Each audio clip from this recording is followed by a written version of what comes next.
Les saludo en el nombre del Señor.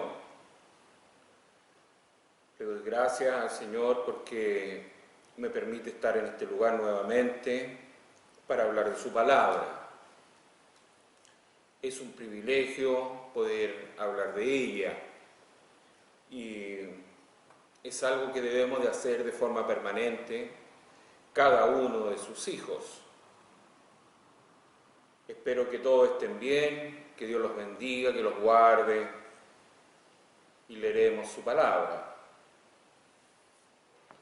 Esta se encontrará en el libro de Marcos, capítulo 4, del 26 al 29. Y le daremos lectura en el nombre del Señor Jesucristo.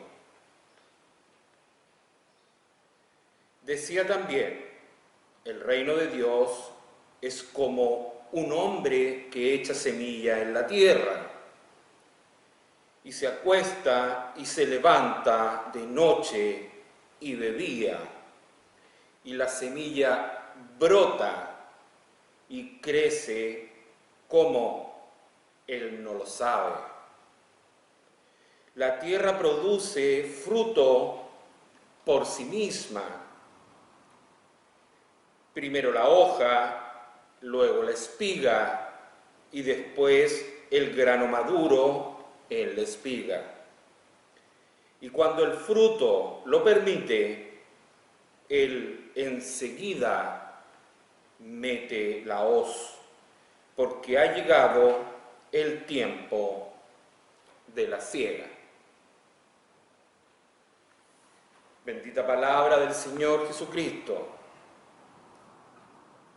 Esta palabra debiera de ayudarnos a reflexionar en estos tiempos que de verdad son tiempos complejos. Son tiempos que es muy fácil darse cuenta que hay una especie de decaimiento en todos lados y en todo país. Hay un decaimiento porque cada miembro que pertenece a una iglesia necesita el tener toda la contención de sus hermanos, porque somos todos parte de un mismo cuerpo. Y si no lo hacemos, decaemos. Entonces, intentaré dar de alguna manera, a pesar de las circunstancias, una palabra de aliento. A veces pareciera que si predicar el Evangelio en nuestros países fuera como una pérdida de tiempo, o nuestra localidad, o nuestra comunidad, o nuestra propia iglesia. Y nos preguntamos, ¿debería simplemente rendirme e ir a un lugar donde las buenas nuevas sean recibidas con mayor entusiasmo?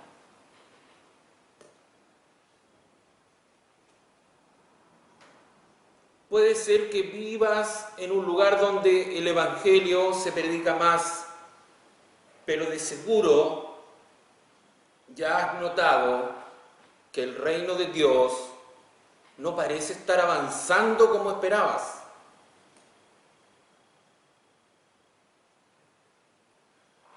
Así lo demuestran las cifras en el mundo. Basta ver solamente a los jóvenes. Son reacios a involucrarse y ser partícipes. Algo que es impresionante, cuando nace la Reforma en el 1540 tanto, lo hace en Alemania. y luego toda Europa, e incluso después de algunos años, en algunos países europeos, los estados se declaraban protestantes. Ahora, en este tiempo, las cifras indican el decaimiento. Menos del 1% de la población donde partió la reforma es cristiana. Menos del 1%. O declara no serlo. En nuestra realidad, tal vez te armaste de valor para defender la causa de Cristo, sin embargo, te encontraste con miradas confundidas y con personas que se alejaban de ti. Probablemente así se sintieron los discípulos de Jesús en varias ocasiones durante el ministerio terrenal del Señor. En nuestra cita bíblica vemos cómo Jesús instruyó y animó a sus discípulos a continuar predicando el Evangelio y confiar que el Señor usaría sus esfuerzos para mostrar a su tiempo una cosecha abundante.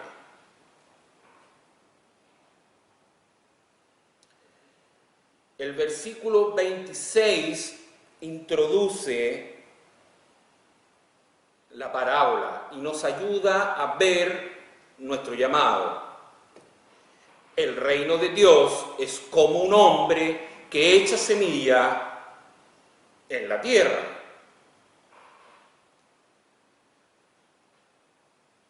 Al igual que en la muy conocida parábola del sembrador, al principio de este capítulo, Jesús aquí habla del reino de Dios como viniendo por medio de la semilla esparcida. Él acaba de explicar que la semilla es la palabra de Dios, en el versículo 14. Por lo tanto, es evidente que el llamado para cada uno de nosotros es sembrar la semilla por medio de la predicación de la palabra.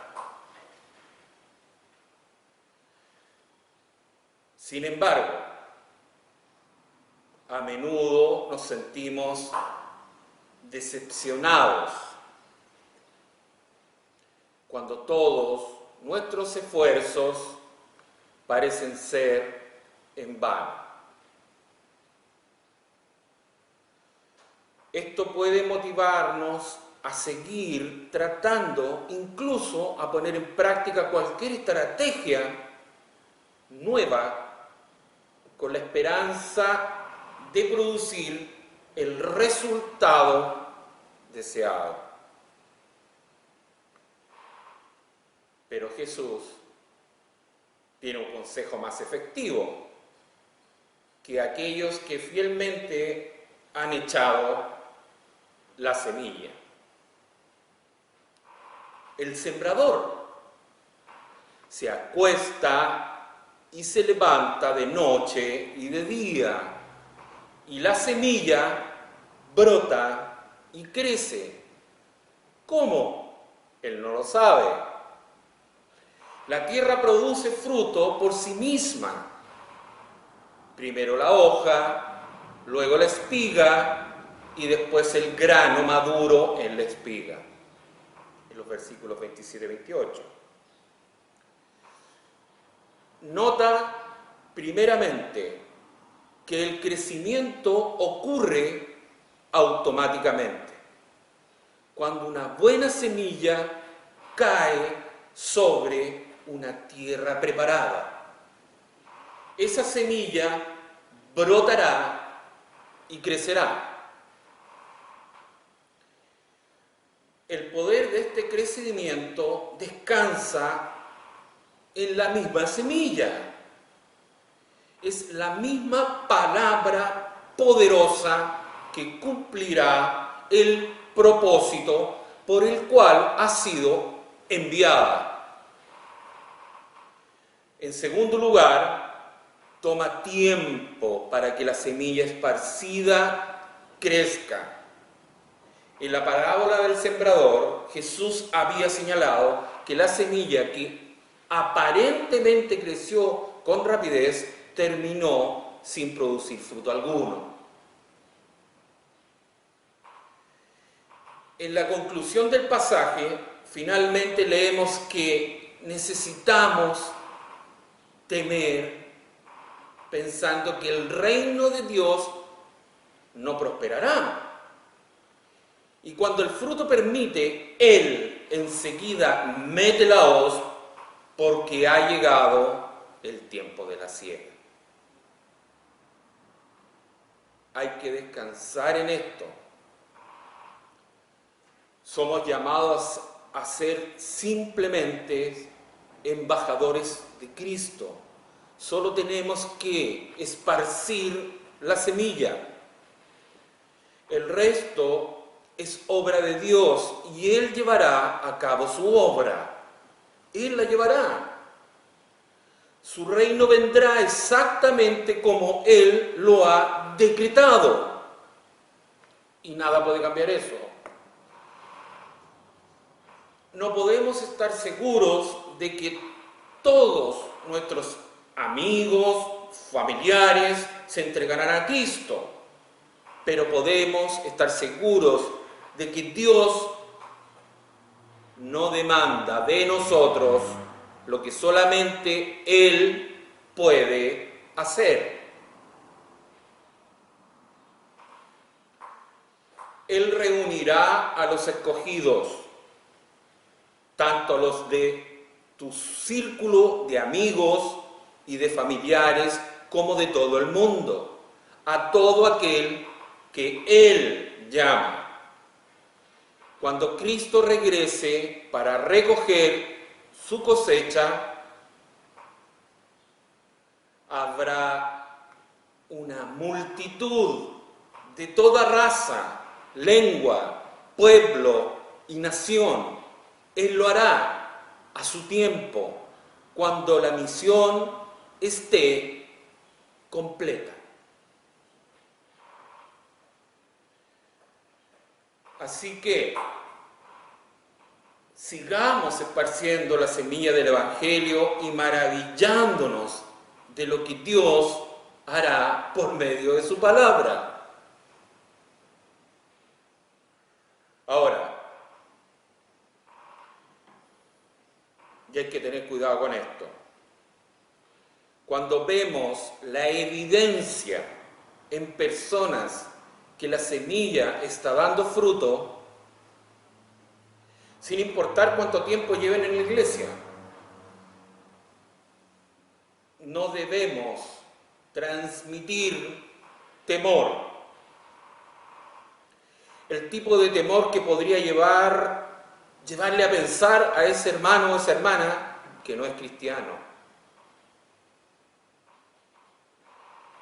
Lamentablemente, es lo que ha ocurrido prácticamente en todo Sudamérica, con muy malas enseñanzas y muy malas doctrinas. Ejemplo, en cada rincón de Sudamérica, el mal llamado Evangelio de la Prosperidad ha proliferado y también el mal llamado Evangelio Social. Está por todos lados.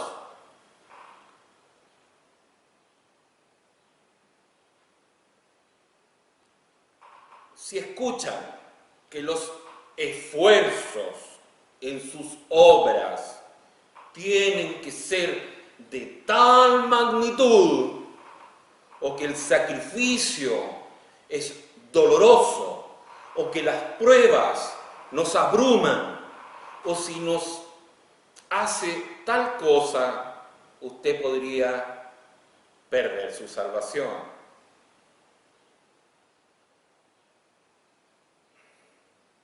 o que pudiera pensar que siendo llamado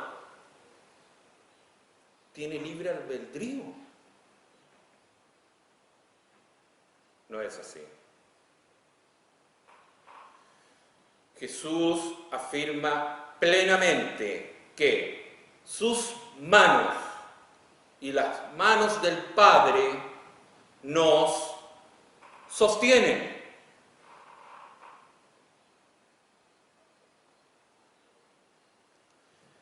Y voy a leer.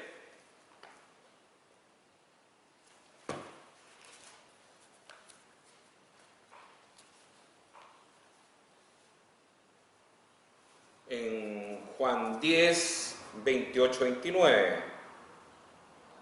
Y dice así: y yo le doy vida eterna, y jamás perecerán, y nadie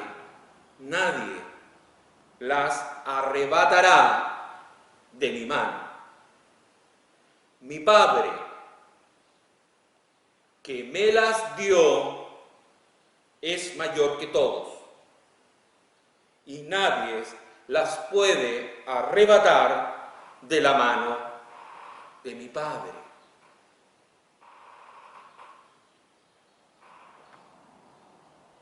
Jamás perecerán, y nadie las arrebatará de mi mano, dice Jesús. Mi Padre que me las dio, Dios se las regaló. Nadie podrá arrebatarla de las manos del Padre. Durante las diferentes tormentas que sacuden nuestras vidas, tanto física como espiritualmente, y nos llenan de temor y desaliento, nos imaginamos aferrándonos desesperadamente a Dios, a su palabra y a su cruz. Esa percepción es errónea. Lo que nos mantiene a salvo no es nuestra capacidad de aferrarnos a Dios. Nuestro agarre no es omnipotente. El pecado todavía habita en nuestras mentes y en nuestros corazones. En nuestros mejores días, cuando nuestra confianza en Dios está llena de fuerza, esa fe sigue estando manchada por el pecado y la traición.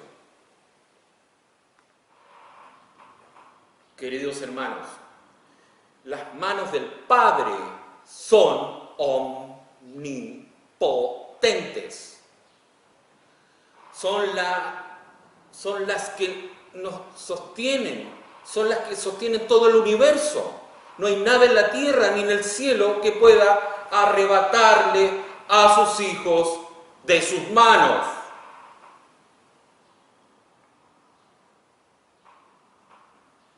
Jesús también dijo que sus manos nos sostienen.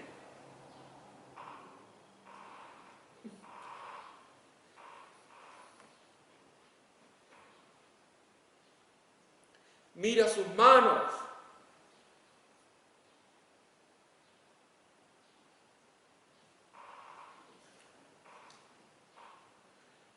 Tienen las cicatrices de los clavos de la crucifixión. Esas cicatrices probaron su fidelidad y amor.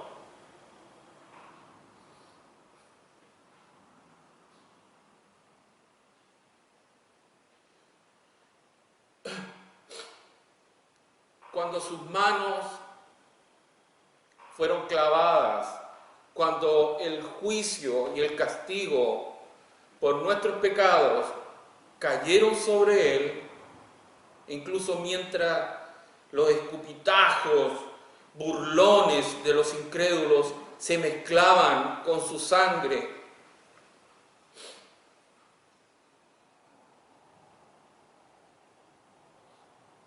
No abandonó su misión. Él no bajó de esa cruz, algo que seguramente tenía el poder de hacer. No desistió con ira para dejarnos perecer. Pablo debe haber tenido eso en mente cuando escribió.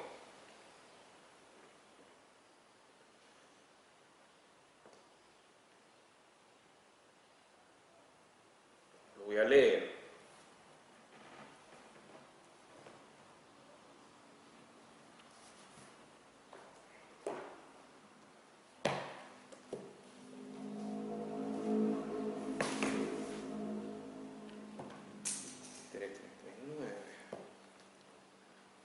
Y lo voy a leer de esta manera. ¿Quién acusará a los escogidos de Dios? Dios es el que justifica. ¿Quién es el que condenará? Cristo es el que murió, más aún el que también resucitó, el que además está a la diestra de Dios, el que también intercede por nosotros. ¿Quién nos separará del amor de Cristo? ¿Tribulación o angustia o persecución o hambre o desnudez o peligro o espada?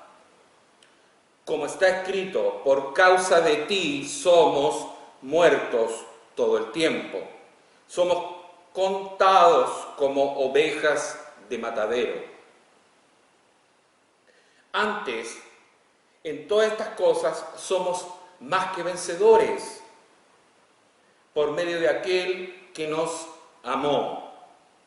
Por lo cual estoy seguro de que ni la muerte, ni la vida, ni ángeles, ni principados, ni potestades, ni lo presente, ni lo porvenir, ni lo alto, ni lo profundo, ni ninguna otra cosa creada nos podrá separar del amor de Dios, que es en Cristo Jesús, Señor nuestro. Hermosa y tremenda palabra.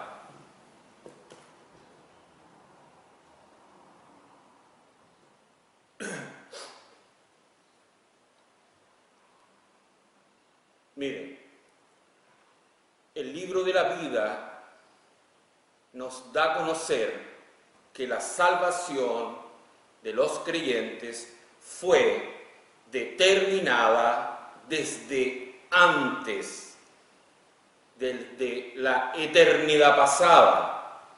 Lo pueden ver en Apocalipsis 3:5, 3 y 8. Tener en cuenta también, las personas tienen muchas ideas sobre lo que significa el libre albedrío. Porque lo menos que saben es que enseña la palabra de Dios, la cual es la única que nos ayuda a comprender correctamente cómo la soberanía de Dios se relaciona con las decisiones humanas. Ahora, ¿estás tú o está tu fe menguando hoy? ¿Sientes que ya no tienes fuerzas para aferrarte a las increíbles promesas de su palabra? ¿Piensas que debes estar perdido porque has vuelto a caer en pecado? Entonces, aprende una vez más a renunciar a tu orgullo, deseo de ser el que salva y preserva. Tú no te puedes salvar. Él te preserva. La muerte de Jesús pone fin a la enemistad entre los pecadores y Dios y abre al creyente el acceso directo a Él. Las manos del Padre son omnipotentes, son las que nos sostienen el universo. No hay nada en la tierra ni en el cielo que pueda arrebatarle a sus hijos de las manos. En Mateo 14 Jesús les dice a sus discípulos que se pongan en marcha y crucen el mar de Galilea, mientras Él se queda a solas en tierra para orar. Más tarde, en las primeras horas de la mañana, Jesús viene andando sobre el agua hacia la barca. Están asombrados estos discípulos, algunos de los cuales son pescadores experimentados, están luchando contra las olas y el viento. Pedro, con su típica audacia, pregunta si puede acercarse a Jesús en el agua. Jesús le dice a Pedro que vaya hacia él. Ahí va Pedro con fe, caminando hacia Jesús. Sin embargo, mientras camina sobre las olas, su fe empieza a debilitarse y él comienza a hundirse. Pero entonces es la mano de Jesús la que se apodera de él. Pedro no se salva por su aferramiento a Jesús, se salva porque el aferramiento de Jesús a él. Es Jesús el que lo toma. Mira esto que es grandioso.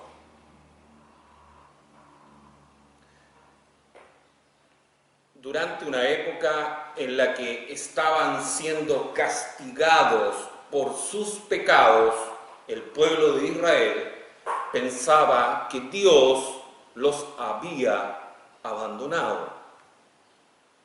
Pero Dios envió a Isaías con un mensaje maravilloso. ¿Puede una mujer olvidar a su niño de pecho sin compadecerse del hijo de sus entrañas? Aunque ella se olvidara, yo no te olvidaré. En las palmas de mis manos te he grabado. Isaías 49, 15 y 16. ¡Qué tremendo! Siglos más tarde, de esas manos a las que Isaías se refería, brotaría la sangre del pacto. Esas manos omnipotentes que aún llevan las cicatrices de los clavos son las que nos sostienen.